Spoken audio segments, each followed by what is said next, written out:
دیکھو اللہ تعالیٰ نے انسان کو بنا کے لاوارث نہیں چھوڑا. بہت سے لوگوں کا یہ نظریہ ہے کہ اس کائنات کو اللہ نے بنایا، پھر انسان کے لیے بنایا اور انسان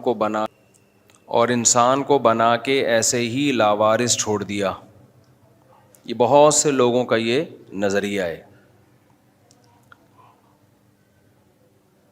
جو اللہ کو نہیں مانتے ان کا تو کوئی نظریہ ہی نہیں ہے. ان میں اور جانوروں کی زندگی میں کوئی فرق نہیں ہے. الذین یأکلون ویتمتعون کما تأکل الانعام والنار مثوی لہم. اللہ کہتے ہیں کہ جو لوگ نہیں مانتے نا اللہ کو یا اللہ کی باتوں کو نہیں مانتے، وہ ایسے ہیں جیسے چوپائے. آپ کو پتہ ہے نا انسان میں اور جانوروں میں بڑا فرق پتہ ہے کیا ہے؟ جانوروں کی زندگی کا کوئی مقصد نہیں ہوتا، کوئی ہدف نہیں ہوتا، وہ ایسے ہی ہوتے ہیں.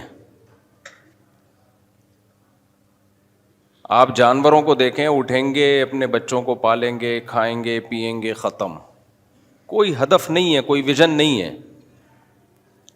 تبھی جانور ترقی بھی نہیں کرتے.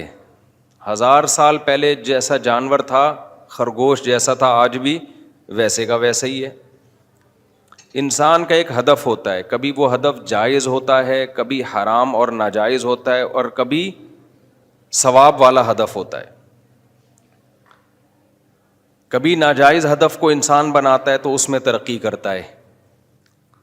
جیسے جو لوگ بڑے بڑے چور ہوتے ہیں نا، تو وہ ایک دم سے چوری کی اس ترقی تک نہیں پہنچے ہوتے. شروع میں مسجد سے چپل چرائے ہوتے ہیں، پھر ان کا ایک ہدف ہوتا ہے کہ ہم نے بہت بڑا مالدار بننا ہے. پھر وہ تھوڑی بڑی چیزیں چراتے ہیں، پھر وہ ترقی کرتے کرتے کرتے قوم کے سب سے بڑے چور بن جاتے ہیں.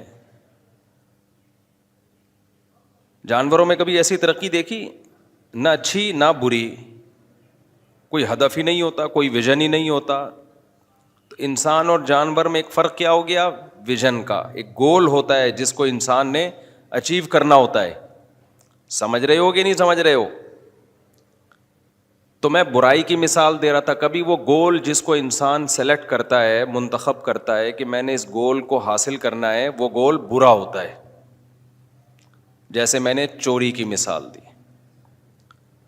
تو چور بنتے بنتے بنتے ایسے چور بن جاتے ہیں.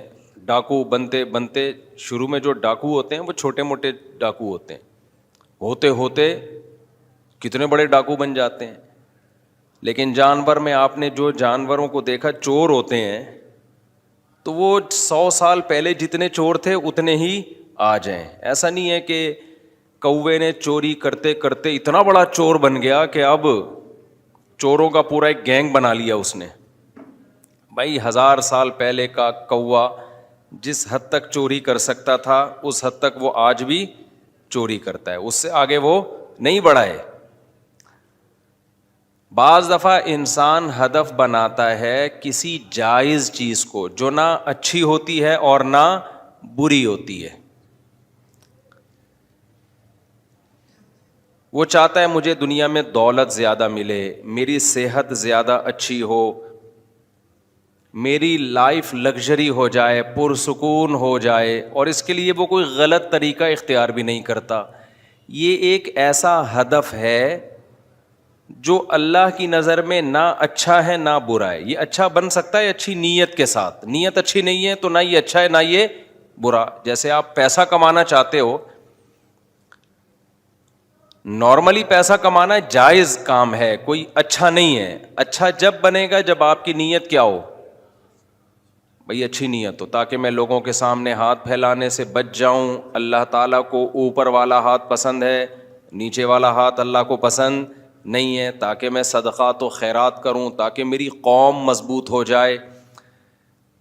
صحت کی فکر کرتا ہے تاکہ میں عبادت اچھی کر سکوں، تاکہ میں لوگوں پہ بوجھ نہ بن سکوں. تو نیت کے ساتھ تو اچھے ہو جائیں گے بذات خود.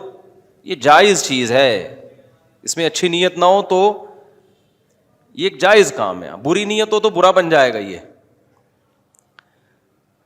یہاں ایک علمی نکتہ بھی بتا دوں میں. دیکھو شریعت میں کچھ کام ایسے ہیں جو ہیں ہی اچھے، جیسے نماز پڑھنا، روزہ رکھنا، حج کرنا.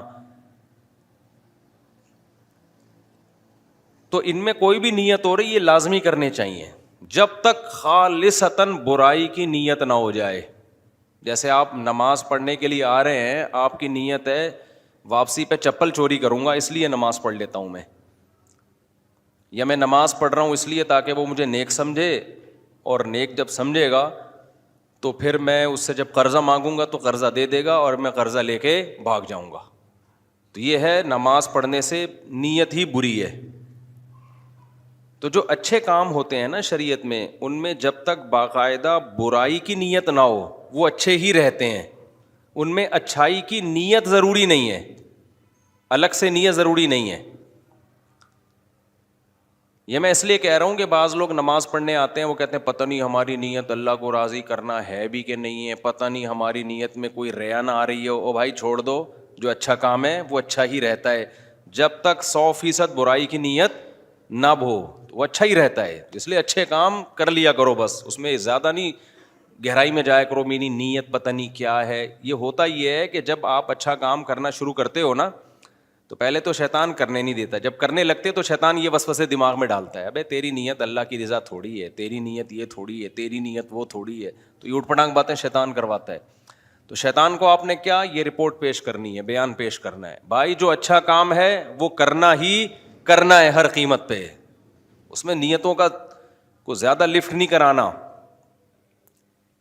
اور جو برا کام ہے وہ چھوڑنا ہی چھوڑنا ہے, چاہے اچھی نیت ہی ہو, جیسے شراب پینا, سود کھانا, زنا کرنا. اس میں کتنی اچھی نیت ہو, یہ اچھی نیت سے اچھے نہیں بن جاتے.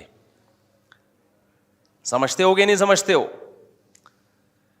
اس لیے علماء کہتے ہیں کہ برائی جو ہے نا, برائی وہ کسی مصلحت سے حلال نہیں ہو جاتی, اور کسی مصلحت کی وجہ سے برائی کرنا تو اس برائی کے آگے مصلحت کو مسالے کی طرح پیس ڈالو. حکیم الامہ مولانا شلوی تھانوی رحمہ اللہ فرمایا کرتے تھے کہ جب کوئی مصلحت ہو نا برائی کرنے میں تو ان مصالح جمع ہے مصلحت کی عربی میں, تو ان مصالح کو مسالے کی طرح پیس ڈالو.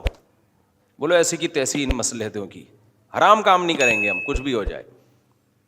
اور کچھ کام ہوتے ہیں بیچ میں, وہ نہ جائز ہیں اور نہ ناجائز ہیں, وہ نیت سے اچھے بنتے ہیں. اس میں جیسے تبلیغ والے ایک مثال دیتے ہیں کہ ایک آدمی نے مسجد کے باہر کھونٹا لگا دیا پرانے زمانے میں, کہ لوگ آتے ہیں جانور باندھنے کے لیے, نمازیوں کے پاس جگہ نہیں ہوتی, تو کوئی گدھے گھوڑے پہ آئے گا تو اس کھونٹے پہ اپنا جانور باندھے گا اور نماز پڑھنے چلا جائے گا. تو کھونٹا گاڑنا بذات خود نہ اچھا کام ہے نہ برا کام. اس آدمی نے نیت کر لی اچھائی کی تو اللہ اس کو کیا دے دے گا؟ ثواب. دوسرا آدمی آیا, اس نے کھونٹا اکھاڑ دیا, اس نے یہ سوچا کہ یار کوئی ٹھوکر لگے گا, ٹھوکر لگے گی, نمازی بیچارہ گر جائے گا, تو ایسا نہ ہو کہ مسئلہ ہو جائے, تو اس نے اس کھونٹے کو کیا کر دیا؟ اکھاڑ دیا. ایک ہی عمل ہے, ایک آدمی کھونٹا گاڑ رہا ہے, دوسرا کھونٹا نکال رہا ہے, بالکل الٹا عمل, لیکن اللہ کے ہاں دونوں کو کیا مل رہا ہے؟ ثواب. تو یہ جو کام ہے نا نیتوں کا, اس قسم کے کاموں میں دخل ہے. سمجھتے ہو کہ نہیں سمجھتے ہو؟